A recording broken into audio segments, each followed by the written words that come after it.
జీవం నీ కృపలో దాచితివే నా జీవిత కాలమంతా ప్రభువా నీవే నా ఆశ్రయం నా ఆశ్రయం నా జీవం నీ కృపలో దాచితివే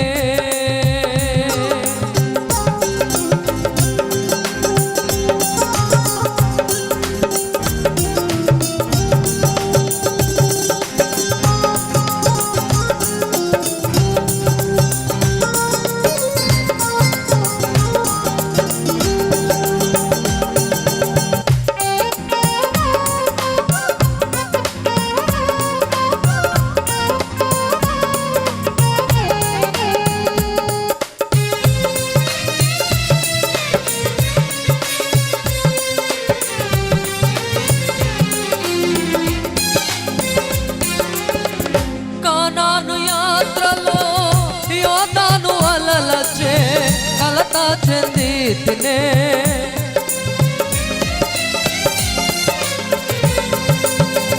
కానాను యాత్రలో యోర్దాను అలలచే కలత చెందితినే కాపరివైన నీవు దాహించు అగ్నిగా నా ముందు నడచితివే కాపరివైన నీవు దాహించు అగ్నిగా నా ముందు నడచితివే నా జీవం నీ కృపలో దాచితివే నా జీవిత కాలమంతా ప్రభువా నీవే నా ఆశ్రయం నా ఆశ్రయం నా జీవం నీ కృపలో దాచితివే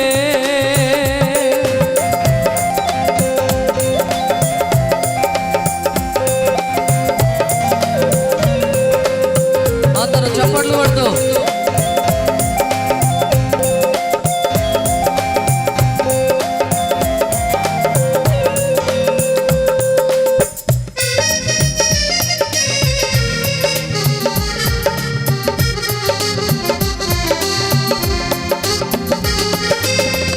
వాగ్దాన భూమిలో మృత సముద్రపు భయము నన్ను వెంటాడనే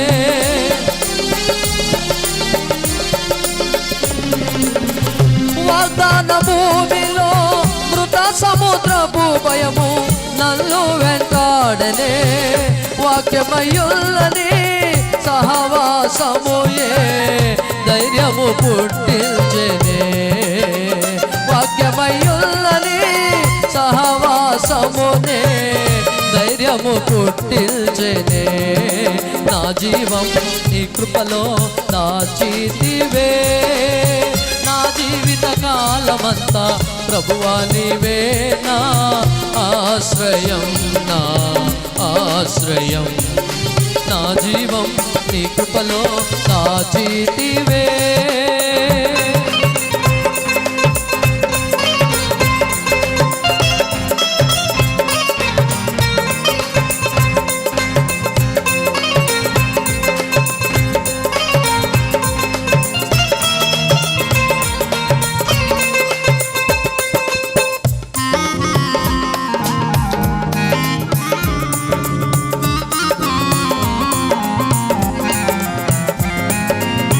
సుతుల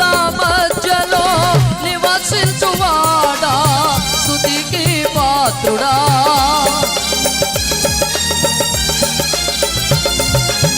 స్తుతుల మధ్యలో నివసించువాడా, స్తుతికి పాత్రుడా, స్తుతియాగముగా నీ సేవలో ప్రాణార్పణ చేతునే, స్తుతియాగముగా నీ సేవలో ప్రాణార్పణ చేతునే, నా జీవం నీ కృపలో దాచితివే, నా జీవిత కాలమంతా ప్రభువా నీవే నా ఆశ్రయం, నా ఆశ్రయం, నా జీవం నీ కృపలో దాచితివే, నా జీవిత కాలమంతా ప్రభువా నీవే నా ఆశ్రయం, నా ఆశ్రయం, నా జీవం నీ కృపలో దాచితివే. హల్లెలూయా.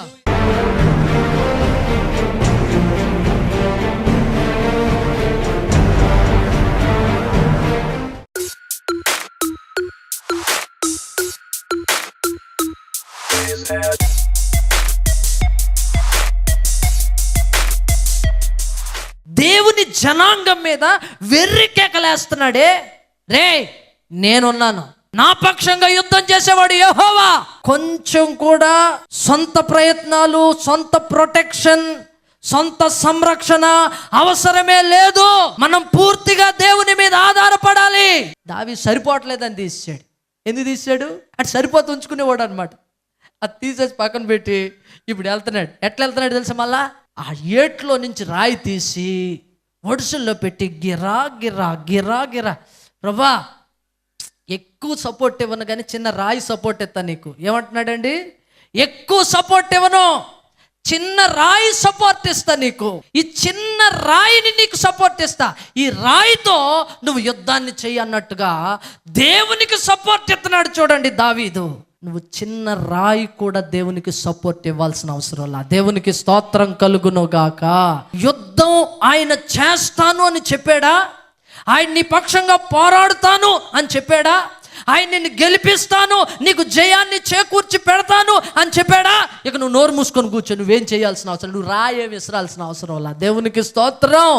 ఏమో ఇతనుకున్న విశ్వాసం అంతగా ఉంది, ఇతను రాయి విసురుతూ ఉన్నాడు, రాయి దేవునికి ఇస్తా ఉన్నాడు అనమాట. ఇదిగో ప్రభా నేను రాయి వేసుకొడతాను, నువ్వు యుద్ధం చేసుకో అంటున్నాడు. నేను రాయి వేసుకొడతాను, నువ్వు యుద్ధం చేసుకో అని గిరా గిరా గిరా గిరా తిప్పి ఇసిరేటప్పటికి ఆ రాయి గొల్యాతు నుదుటి మీద తగిలింది. నుదుటి మీద ఈ డైరెక్షన్లో వచ్చి ఇలా తగిలింది. ఎలా పడాలి? వెనక్కి పడాలి. ఎలా పడాలండి? ఇలా తగిలితే వెనక్కి పడాలి. కానీ బైబుల్ సెలవిస్తూ ఉంది, వాడు బోర్ల పడెను. ఎలా పడ్డాడు? బోర్ల పడ్డాడు. అంటే దావీదు కొట్టిన రాయికి పడలా, దేవుడు వెనక నుంచి ఒక తన్ను తన్నాడు, ఆ తన్నుకు పడ్డాడు అనమాట. దేవునికి స్తోత్రం. దావీదు కొట్టిన దెబ్బకు పడలా, దావీదు వేసిన రాయికి పడలా. నీ రాయి కూడా అవసరంలా. దేవునికి స్తోత్రం కలుగును గాక. నీ టాలెంట్ అవసరంలా, నీ రాయి అవసరంలా. నువ్వు దేవునికి ఏ సపోర్ట్ ఇవ్వాల్సిన అవసరంలా. ఆయన నీ పక్షంగా చేసే కార్యాన్ని వేచి చూడు. అద్భుతాన్ని నీ జీవితంలో చేయబోతున్నాడు ఆయన. చప్పట్లు కొట్టి దేవుడిని మహిమ పరుద్దాం. హల్లెలూయా. నీకు నువ్వు కట్టుకుందాం, నీకు నువ్వు చేసుకున్న సంఘాన్ని కూడా మనం కట్టకూడదు. సంఘం దేవునిది, దేవుడు కట్టుకుంటాడు సంఘాన్ని. దేవునికి స్తోత్రం. మనం కట్టేదానికి వీల్లేదు. ఒకవేళ నీ వ్యక్తిగత జీవితం అయినా, నీ ఇల్లు అయినా, ఇంకా మరి ఏదైనా కానీ ఆయనే కట్టాలి, నువ్వు కట్టడానికి వీల్లేదు. ఆ ఊళ్ళో కాస్త డబ్బులున్న ఆవిడ పెద్ద ఇల్లు కట్టించింది. చుట్టుపక్కల అన్ని చిన్న చిన్న ఇల్లులు, ఒక పెద్ద ఇల్లు కట్టించింది. అది డూప్లెక్స్ బిల్డింగ్. లోపల నుంచి మెట్లు ఉంటాయే, అట్లాంటి పెద్ద బిల్డింగ్ అన్నమాట. ఒక కుటుంబం మాత్రమే కాపురం చేయడానికి సరిపోద్ది. 4-5 కుటుంబాలు అందులో ఉండడానికి కుదరదు. అట్లాంటి పెద్ద బిల్డింగ్ కట్టించింది. నేను ఆ ఊరు వెళ్ళినప్పుడు అబ్బా భలేగా ఉంది ఇల్లు. ఈ చిన్న చిన్న ఇళ్ళ మధ్యలో ఒక పెద్ద ఇల్లు చాలా బాగుంది. ఆ ఇంట్లో ఎవరు ఉంటున్నారు అని అడిగాను. అడిగితే ఒక ఆవిడ నాతో చెప్తుంది అనమాట, కుక్కలు ఉంటున్నాయండి అంది. చచ్చే, కుక్కలు ఉండడం ఏంటి? అది మనుషుల కోసం కట్టింది కదా అని అన్నా. అప్పుడు ఆవిడ అంది, అయ్యా మనుషులు ఎవరు ఉంటారయ్యా, ఒక్క కుటుంబం మాత్రమే ఉండడానికి సరిపోద్ది. అంత ఇల్లుకి అద్దె కట్టుకొని ఎవరు ఉంటారయ్యా అంత ఇల్లుకి ఎవరు సాకిరీ చేస్తారయ్యా? పని మనుషులు పెట్టుకోవాలి. ఈ గొడవ అంతా ఎందుకని ఒక్కరు కూడా అద్దెకి రావట్లేదు. ఆ ఇల్లు అమ్మకానికి పెట్టేశారు, అమ్మదామని చూస్తున్నారు. మరి కొనడానికి ఎవరైనా వచ్చారంటే ఎవరు రావట్లేదు, కొనడానికి కూడా ఎవరు రావట్లేదు. అంత ఇల్లు ఈ ఊర్లో ఎవడు కొంటాడయ్యా అంది. కొనడానికి కూడా రావట్లేదా? అది కొనడానికి కూడా వాళ్ళు ఎందుకు ఉండట్లేదు? వాళ్ళు ఈ ఊర్లో ఉంటారు, వేరే ఊళ్ళో ఉంటారు. కొన్ని రోజులకి రోడ్లో కలిసిపోద్దయ్యా ఈ ఇల్లు కూడా అని చెప్పింది అనమాట. ఎందులో కలిసిపోద్ది? ఈ వైపు నుంచి పెద్ద రోడ్డు వస్తుంది, ఆ రోడ్లో ఈ ఇల్లు కూడా కలిసిపోయిద్ది. నీకు నువ్వు కట్టుకుంటే అట్లాగే కలిసిపోయిద్ది రోడ్లో. దేవుడు కట్టాలి నీ ఇల్లుని. దేవునికి స్తోత్రం. నీ ఇంటిని ఎవరు కట్టాలో తెలుసునా? దేవుడు కట్టాలి. నీ జీవితాన్ని ఎవరు కట్టాలో తెలుసునా? దేవుడు కట్టాలి. యేసు క్రీస్తుని ఆధారంగా చేసుకున్న బ్రతుకులు మనకి కావాలి. మన పునాది ఎవరి మీద వేసుకోవాలంటే క్రీస్తు మీద వేసుకోవాలి. మనం ఎవరిని ఆధారంగా చేసుకోవాలంటే యేసు క్రీస్తు కృపను ఆధారంగా చేసుకొని బ్రతకాలి. మన సామర్థ్యాన్ని కాదు, మన కష్టార్జితాన్ని కాదు. మనము ఏమి చేసినా అది రోడ్లో కలిసిపోయింది. దేవునికి స్తోత్రం కలుగునుగాక. చివరి వరకు నిలవబడేది దేవుడిచ్చిన ఆశీర్వాదం. యెహోవా వలన ఆశీర్వాదము కలుగును, నరుల కష్టము దానిని ఎక్కువ చేయలేదు. ఆమేన్ చెప్పండి. వీళ్ళిద్దరూ ఫ్రెండ్షిప్ ఎంత మంచి ఫ్రెండ్షిప్ అంటే, వీళ్ళిద్దరికి రేయ్ ఏ సిమెంట్ వాడుతున్నావు? రాశి గోల్డ్. నేను కూడా అదే వాడుతాను రా, మన ఇద్దరం పక్క పక్కన ఇల్లు కట్టుకుందాం అని చెప్పి ఇద్దరు పక్క పక్కన మొదలు పెట్టారు. ఆయన ఏ సిమెంట్ వాడితే అదే సిమెంట్ ఈయన కూడా. ఎన్ని బెడ్రూములు? 2 బెడ్రూములు కడుతున్నాను రా. నాకు 3 పిల్లలు ఉన్నారు, కానీ నువ్వు ఎలా కడితే నేను అలాగే కడతా. నేను 2 బెడ్రూములతోనే కడతా నేను కూడా అని చెప్పి ఆయన ఎలా కడుతున్నాడో ఈయన కూడా అలాగే కడుతున్నాడండి. ఈలోపు ఇల్లు పూర్తి అయిపోయింది. ఇల్లు పూర్తయ్యాక రేయ్ ఏ రంగు పెయింట్ వేస్తున్నావు? సున్నం ఏ రంగు వేస్తున్నావురా అన్నాడు. అనగానే పసుపు రంగు వేస్తున్నాను అన్నాడు. నేను కూడా పసుపు రంగు వేస్తాను. ముదర పసుపు లేత పసుపు అని అడుక్కొని ఇద్దరు మొత్తానికి లేత పసుపు రంగు ఇద్దరు వేయించారండి. అందంగా అలంకరించి పూలదండలు అవి ఇవి కట్టి ఇక బంధువుల్ని చుట్టాలని పక్కల అందరినీ పిలుచుకొని ఉదయాన్నే పాస్టర్ గారిని పిలిచి మీటింగ్ పెట్టి భోజనాలు పెడదామని చెప్పి గృహప్రవేశం ఏర్పాటు చేసుకున్నారు. ఆ రాత్రి అన్ని సామాన్లు సర్దుకొని పడుకుందాం అనుకునేటప్పటికి అని గాలి వస్తుంది. అమ్మో ఇదేంటో గాలి వస్తుంది అని చెప్పి ఇద్దరు మంచాల మీద నుంచి లేచి బయటకు వచ్చి నిలబడ్డారు. ఆ గాలి కాస్త ఇంకా పెద్దగా మారి పెను తుఫాన్ అయిపోయి ఆ 2 ఇళ్ళని కొట్టినప్పుడు ఏం జరిగిందంటే అందులో ఒక ఇల్లు కూలిపోయింది, ఒక ఇల్లు మాత్రం నిలవబడింది. కారణం ఏంటంటే ఒక ఇంటి పునాది ఇసుక మీద వేయబడింది, ఒక ఇంటి పునాది బండ మీద వేయబడింది. ఆ బండ క్రీస్తే. క్రీస్తు అను బండ మీద నీ పునాది వేయబడాలి. క్రీస్తు అను పునాది మీద నీ ఇల్లు స్థిరపరచబడాలి.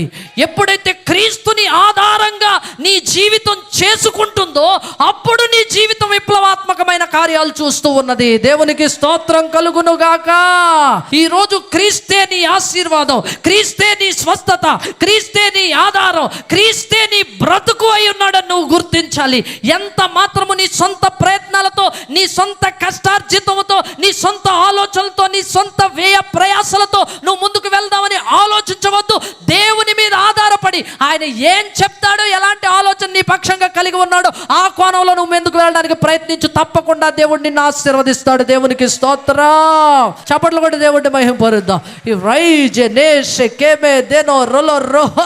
నీ ప్రయాస వలన కానే కాదు అని చెప్పడం కోసం, నువ్వెంత ప్రయాసపడినా వ్యర్థం అని చెప్పడం కోసం ఆయన 300 మందినే ఉంచి మిగిలిన వాళ్ళందరినీ గుడారాలుగా తరివేశాడు. ఈ 300 మంది నిలవబడి వీళ్ళ ఆయుధాలు కూడా విచిత్రమైనవండి. ఎడం చేత్తోనేమో దివిటి, కుడి చేత్తోనేమో బోర, ఒక ఒట్టుకొండ. ఏం పట్టుకున్నారు? అబ్బో విచిత్రమైన ఆయుధాలు. వాళ్ళని చూస్తే వాళ్ళేమో లెక్కక మిడతల్లాగా ఉన్నారు. విస్తారమైన జనం. వీళ్ళు చూస్తే 300 మంది. కత్తులు పట్టుకోలేదు, బల్లాలు పట్టుకోలేదు, ఏ రకమైన ఆయుధాలు వారి చేతిలో లేవు. దేవుడు చెప్పింది చెప్పినట్లుగా విని ఎడం చేత్తో దివిటి, కుడి చేత్తో బోర, ఒట్టి కొండ ఒకటి పట్టుకొని యుద్ధానికి బయలుదేరారు. అసలు బోర్ అంటే ఏంటో తెలుసా? బోర్ అంటే స్తుతి ఆరాధన. నీ జీవితంలో నుంచి స్తుతి ఆరాధన అనేది బయటికి రావాలి. నీ నోట్లో స్తుతి తప్పితే సనుగుడు ఉండకూడదు. సేవ మీద, సేవకుని మీద, దైవిక విషయాల మీద, వాక్యం మీద సనిగే విధానం, ఎంత మాత్రం నీ జీవితంలో ఉండకూడదని దేవుడు మాట్లాడుతూ ఉన్నాడు. నీ నోట్లో స్తుతైనా ఉండాలి, సనుగుడైనా ఉండాలి. నువ్వు స్తుతించే వ్యక్తిగా ఉన్నప్పుడు మాత్రమే విజయం నీ జీవితంలో చేకూరుతూ ఉంది. ఆమేన్ చెప్పండి.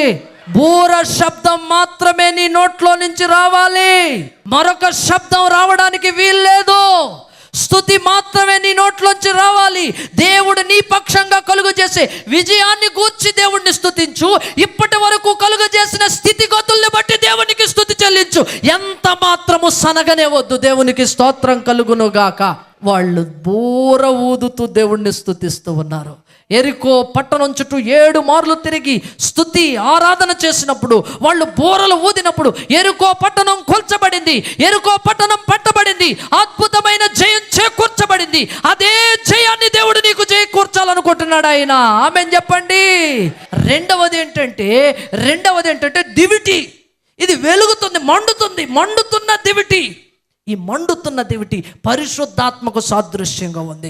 మీరు పరిశుద్ధాత్మ చేత కాల్చబడాలి, పరిశుద్ధాత్మ చేత నింపబడాలి, అగ్ని అభిషేకాన్ని పొందుకోవాలి. ఇదిగో యోహాను నీళ్లతో బ్యాప్టిజం ఇచ్చాడు, కానీ ఇదిగో మీరు కొద్ది దినముల్లోగా అగ్నితో బ్యాప్టిజం పొందుతారని ప్రభు అయిన ఆత్మ చెప్తూ ఉన్నాడు. కనుక మీరు అగ్ని నాలుకలుగా విభాగింపబడి పరిశుద్ధాత్మ మీ మీదకి వచ్చినప్పుడు వాక్శక్తి అనుగ్రహించిన కొలది మీరు అన్య భాషలు మాట్లాడడానికి ప్రారంభిస్తారు. అన్య భాషల ప్రార్థన చేసే వ్యక్తులుగా మీరు ఉండాలి, ప్రవచించే వ్యక్తులుగా మీరు ఉండాలి. మీరు మాట్లాడే అన్య భాషలకు అర్థం చెప్పే స్థితిలోనికి, ప్రవచించే స్థితిలోనికి మిమ్మల్ని తీసుకువెళ్తూ ఉంది. మీరు ఎప్పుడైతే భాషలు మాట్లాడే వ్యక్తులుగా ఉంటారో మిమ్మల్ని స్వస్థపరిచే వరాలతో దేవుడు నింపడానికి ఇష్టపడుతూ ఉన్నాడు. మీరు భాషలు మాట్లాడుతూ ఉన్నప్పుడు బుద్ధి వాక్యము, జ్ఞానవాక్యము అర్థం చేసుకుంటూ శక్తిని నువ్వు పొందుకుంటావు. దేవునికి స్తోత్రం కలుగును గాక.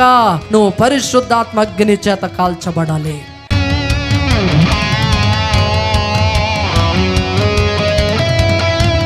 యేసు ప్రభువా, సర్వశక్తి గల దైవమా, నీకు వందనాలు చెల్లించుకో. మీకు ఎక్కడైనా అనారోగ్యం ఉంటే ఆ స్థలంలో మీరు చేవేసుకొని నేను ప్రార్థన చేస్తే ఇప్పుడే ప్రతి విధమైన రోగము యేసు నామములో బయటికి పోమని ఆజ్ఞాపిస్తున్నాను. షుగర్ నార్మల్ అవును గాక, బ్లడ్ ప్రెషర్ నార్మల్ అవును గాక, థైరాయిడ్ తొలగిపోవును గాక, ప్రతి వ్యాధి, ప్రతి బాధ శరీరాన్ని నుంచి బయటికి పొమ్మని ఆజ్ఞాపిస్తున్నాను. HIV నార్మల్ రిపోర్ట్స్ వచ్చును గాక, ఎయిడ్స్ నార్మల్ రిపోర్ట్స్ వచ్చును గాక, యేసు నామములో స్వస్థత కలుగును గాక, క్యాన్సర్ లైవ్ అయిపోవును గాక, ప్రతి ట్యూమర్, ప్రతి గడ్డ కరిగిపోవును గాక, సైనస్, మైగ్రేన్ యేసు నామములో బయటికి పొమ్మని ఆజ్ఞాపిస్తున్నాను. ప్రతి నడువు నొప్పి, కాళ్ళ నొప్పులు, మోకాళ్ళ నొప్పులు యేసు నామములో బయటికి పొమ్మని ఆజ్ఞాపిస్తున్నాను. స్వస్థత కలుగును గాక. యేసు నామములో నరాల బలహీనత, రక్తహీనత యేసు నామములో బయటికి పొమ్మని ఆజ్ఞాపిస్తున్నాను. ఫిస్టులా, పైల్స్ యేసు నామములో బయటికి పొమ్మని ఆజ్ఞాపిస్తున్నాను. యేసు నామములో ప్రతి రోగాన్ని శపిస్తున్నాను, ప్రతి దయ్యాన్ని శపిస్తూ ఉన్నాను. ఓ యేసు జనాంగాన్ని విడిచిపోమని ఆజ్ఞాపిస్తున్నాను. యేసు ప్రభు యొక్క సంఘమును విడిచిపోమని ఆజ్ఞాపిస్తున్నాను. వ్యాధి లేమి పో యేసు నామములో. ప్రతి అప్పు యేసు నామములో ఐశ్వర్యంగా మారునుగాక. యేసు నామములో అద్భుతాలు జరుగునుగాక. ఎగ్జామ్స్ రాస్తున్న బిడ్డల కోసం ప్రార్థన చేస్తున్నాను. యేసు నామములో వారు మంచిగా ఉత్తీర్ణులు అవ్వడానికి సహాయం చేయండి. యేసు నామములో ప్రభువా, ఎగ్జామ్స్ రాస్తున్న ప్రతి బిడ్డను మీరు జ్ఞాపకం చేసుకుని మంచిగా రాయడానికి సహాయం చేయండి. అదే రీతిగా ప్రభువా, నాయనా నీకు వందనాలు చెల్లించుకొంచున్నానయ్యా. నాయనా నీకు స్తోత్రాలు చెల్లి. ఉద్యోగాలు లేని వారికి మా సంఘంలో ఉద్యోగాలు ఇవ్వండి స్వామి. యేసు నామములో ఉద్యోగాలు కలుగునుగా కానీ ప్రవచిస్తున్నాను. ప్రమోషన్స్ కలుగునుగా కానీ ప్రవచిస్తున్నాను. బిడ్డలు దీవించండి. ఆధ్యాత్మిక స్థితిలో మహిమలో నుండి అధిక మహిమకు చేర్చండి. ప్రతి భౌతిక ఆశీర్వాదాన్ని, ప్రతి ఆధ్యాత్మిక ఆశీర్వాదాన్ని మీరు అనుగ్రహించండి. నజరేయుడైన యేసు నామములో అడిగి వేడుకొంచున్నాను తండ్రి.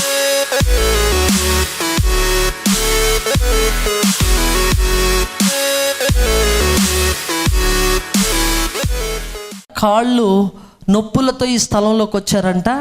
మరి ఎక్కడ అనారోగ్యం ఉంటే అక్కడ చేయి వేసుకొని ప్రార్థన చేసుకోమన్నప్పుడు మరి ఆమె చేయి వేసుకొని ప్రార్థన చేసుకున్నారు. దేవుడు ముట్టి స్వస్థపరిచాడు. చప్పట్లు కొట్టి దేవుడిని మహిమపడతారు గట్టిగా. ఇతని ఇక్కడికి వచ్చినప్పుడు అపవాది చేత చనిపోవాలనే ఆలోచనతో ఇక్కడికి వచ్చారంట. అయితే దేవుని బిడ్డలారా, ఇప్పుడు బ్రతకాలనిపిస్తుందండి, ప్రభు కోసం బ్రతకాలనిపిస్తుందండి అని చెప్తున్నారు. చప్పట్లు కొట్టి దేవుడిని మహిమపడదాం. హల్లెలూయా. వచ్చినప్పుడు ఈ సహోదరి తలనొప్పి చేత ఈ స్థలంలోకి వచ్చారు. కుడి హస్తం వేసుకొని ప్రార్థన చేసుకున్నప్పుడు దేవుడు ముట్టి స్వస్థపరిచాడు. దేవునికి స్తోత్రం. 15 సంవత్సరాల నుంచి స్పైనల్ కార్డ్ నొప్పి చేత బాధపడుతున్నాడు. ఇప్పుడు ఈ బిడ్డకి స్వస్థ వచ్చింది. చప్పట్లు కొట్టి దేవుడిని మహింపరుద్దాం. హల్లెలూయా. రాకూడదు అనుకుంటూ వచ్చానండి, దేవుడు నన్ను ముట్టి స్వస్థపరిచాడు అని చెప్తున్నారు. చప్పట్లు కొట్టి దేవుడిని మహింపరుద్దాం. ప్లస్ దేవుని బిడ్డలారా, మరి ఈ సహోదరుడు ఎప్పుడండి, ఇప్పుడు 2006 నుంచి సైనస్ ప్రాబ్లం చేత బాధపడుతున్నారంట. మధ్యలో ఆపరేషన్ కూడా జరిగింది, కానీ అది ఏమీ పని చేయలేదంట. దేవుని బిడ్డలారా, ఇప్పుడు కంప్లీట్గా నాకు స్వస్థ వచ్చిందండి అని చెప్తున్నారు. చప్పట్లు కొట్టి దేవుడిని మహిమ పొందుదాం. హల్లెలూయా. మరి ఇతను చాలా అనారోగ్యంతో బాధపడుతూ మరి ప్రార్థనకి వెళ్ళి ఇంటికి వెళ్ళిపోయి ఇక చాలా భారంతో బాధతో భయంకరమైనటువంటి పరిస్థితుల్లో పడుకున్నప్పుడు దేవుని బిడ్డలారా ఒక దర్శనం వచ్చిందంట. ఆ దర్శనంలో యేసు ప్రభు నేను ఇద్దరు కలిసి వచ్చామంట. ఆ దర్శనంతో మరి ఇతనికి ఆ సంపూర్ణ స్వస్థ వచ్చిందంట. చప్పట్లు కొట్టి దేవుడిని మహింపరుద్దాం. హల్లెలూయా, హల్లెలూయా. దేవుని బిడ్డలారా, ఆరాధనలో ఈమెకు స్వస్థ వచ్చింది. ఈమె జ్వరం చేత భయంకరంగా బాధపడుతూ ఈ స్థలంలోనికి వచ్చారంట. దేవుడు ఆరాధనలో నన్ను ముట్టి స్వస్థపరిచాడని నాకు మొత్తం ఫ్రీ అయిపోయింది, నేను చాలా ఆరోగ్యంగా ఉన్నానని చెప్తున్నారు. చప్పట్లు కొట్టి దేవుడిని మహింపరుద్దాం. మనకి విజయం నజరేయుడైన యేసు క్రీస్తు మరణము ద్వారా లభించింది. మనకు విజయం ఆయన శ్రమ ద్వారా మనకి కలిగింది. ఆమేన్ చెప్పండి.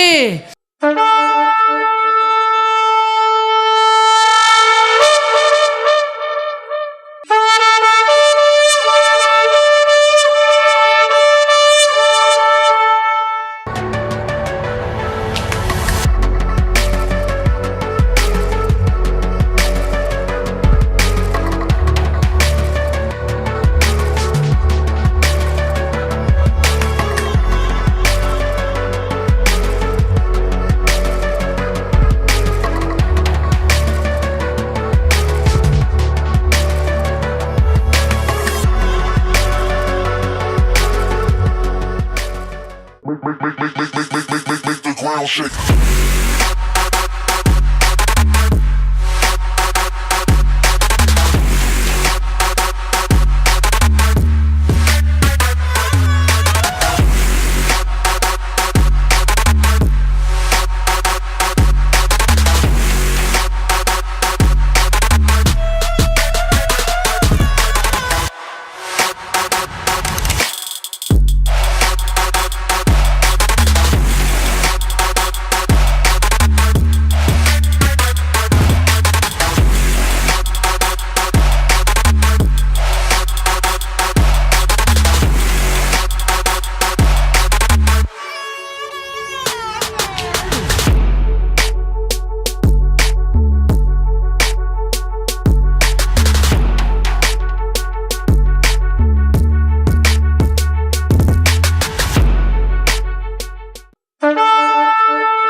Make the ground shake.